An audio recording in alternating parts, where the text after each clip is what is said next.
back to my another video. You are watching now Sci-Fi Stories HFY YouTube channel. Please subscribe, hit the bell icon for my latest videos on my YouTube channel.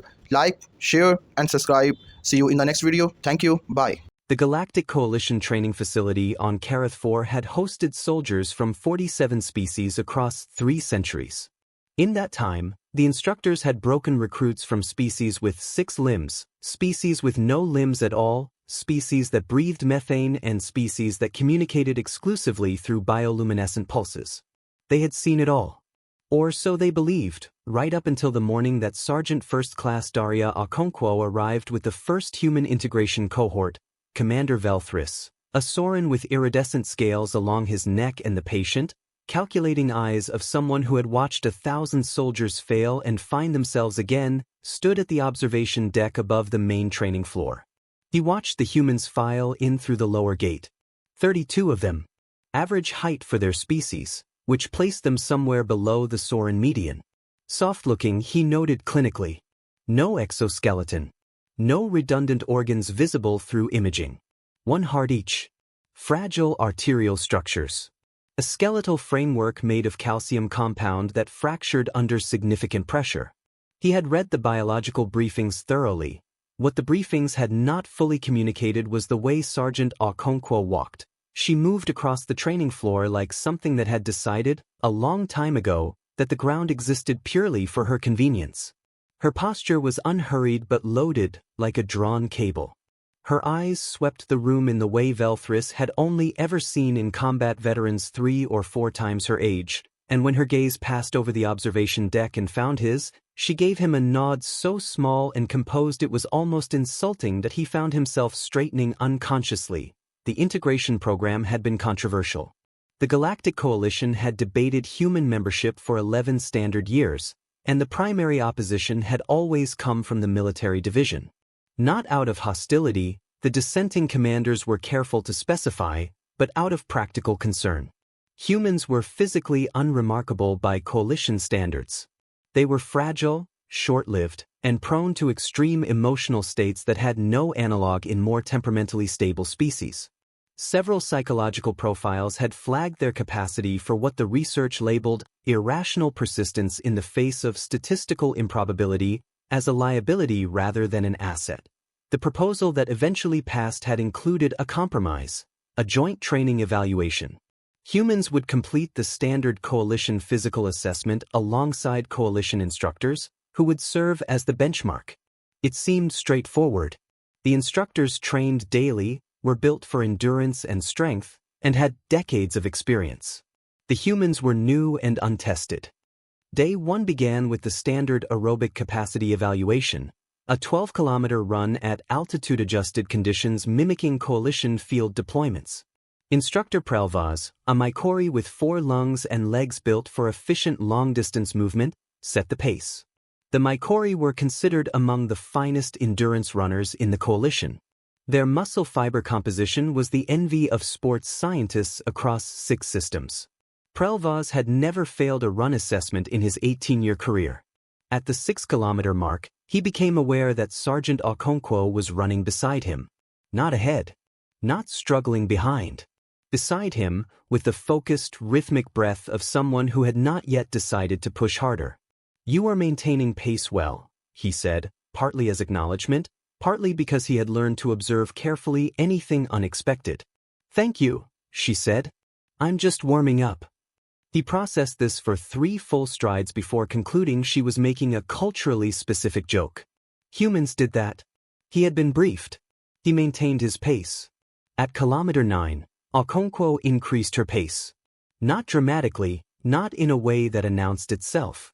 She simply moved slightly faster, the way a river moves slightly faster at a narrowing. Prelvaz matched her. He had competitive instincts, all good soldiers did. At kilometer 11, she increased pace again. By the time they crossed the finish threshold, he was breathing with the measured deliberateness of a body working hard, and she was breathing normally. When the other humans crossed the line in the minutes following, many of them showed similar recovery curves. Fast onset.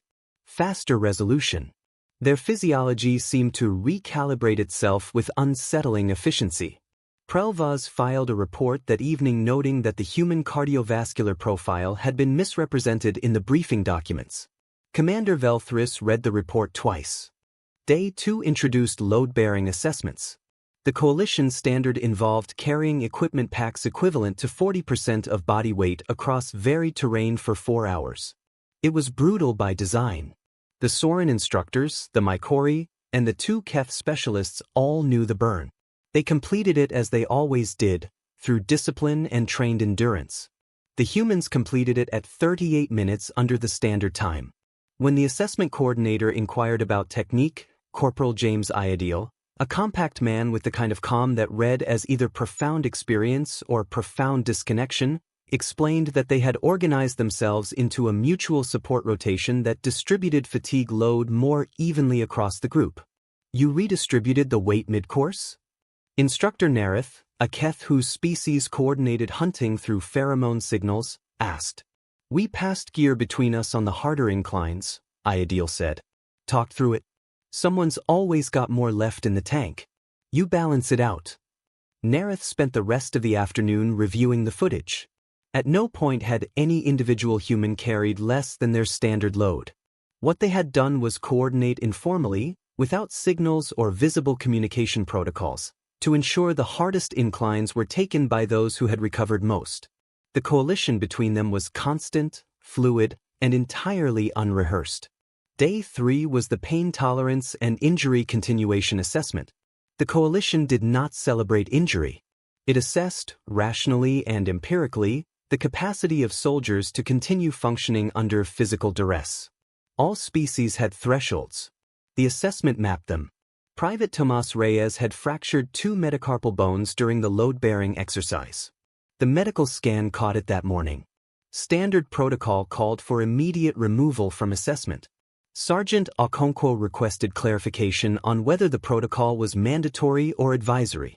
It was, the medical officer confirmed, advisory for injuries below a certain severity threshold. Private Reyes completed the day's assessment. When Velthris reviewed the footage that evening, he watched the young human perform weapon handling drills, obstacle navigation, and a 40-minute tactical simulation with 2 fractured bones in his hand. The hand moved. It moved precisely, with slightly less speed than the day before, but with accuracy that the scoring system registered as above baseline. Velthris sat with that footage for a long time. He thought about the briefing documents. The fragile calcium skeleton. The single heart. The psychological note about irrational persistence. He thought he was beginning to understand what that phrase actually meant. The heat resistance evaluation on day 5 was where the instructors began to struggle in earnest. The coalition standard simulation reproduced high-temperature environments equivalent to Class 3 desert terrain. Most species operated with a roughly 20-degree functional range. Above or below that band, performance degraded sharply. The humans had a 60-degree functional range. The heat that pushed Instructor Velthris to his tolerance ceiling registered, on the monitoring data, as mildly uncomfortable to Sergeant Okonkwo.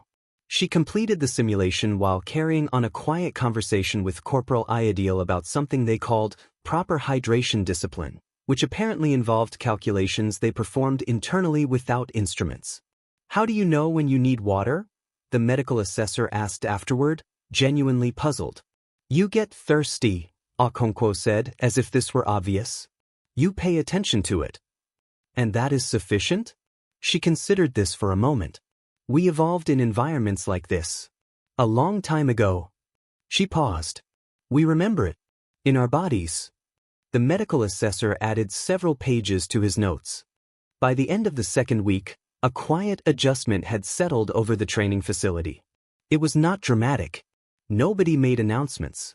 But the instructors stopped volunteering for comparative assessments against the human cohort. The evaluation shifted, subtly and without official acknowledgement, from a benchmark exercise into something more like observation.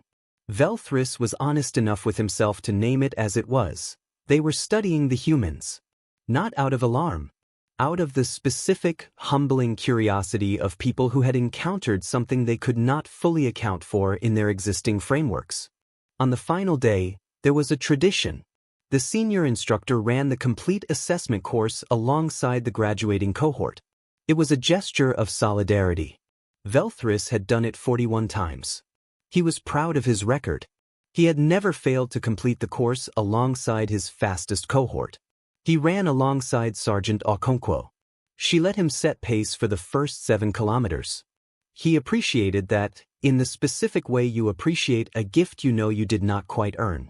When they crossed the finish line together, he stood recovering his breath and looked at the 32 humans milling around them, checking each other's injuries, passing water, laughing at something in their rapid, vowel-dense language that the translation systems rendered only partially. "Sergeant," he said when his breathing allowed it. She looked at him. "The Coalition's psychological assessment of your species," he said carefully, "described your persistence in adverse conditions as a potential liability." She was quiet for a moment. "I know," she said. "I will be submitting a formal revision to that assessment." She smiled then, and it was the kind of smile that Velthris would spend considerable time thinking about afterward. It wasn't triumphant. It wasn't smug. It was simply the expression of someone who had known something for a long time and was quietly glad to have the confirmation. "We just call it stubbornness," she said. "Where we come from." He watched her walk back toward her cohort. He watched the way they received her, shoulder touches and short words, the microlanguage of a group that had, in 2 weeks, become something tight and self-sustaining. He thought about the 47 species he had trained. He thought about what it meant to be made in an environment that tried, for a very long time, to kill you and failed. He put in his report that evening. It was 12 pages, single-spaced, and the summary recommendation was 3 words long. "Admit the humans,"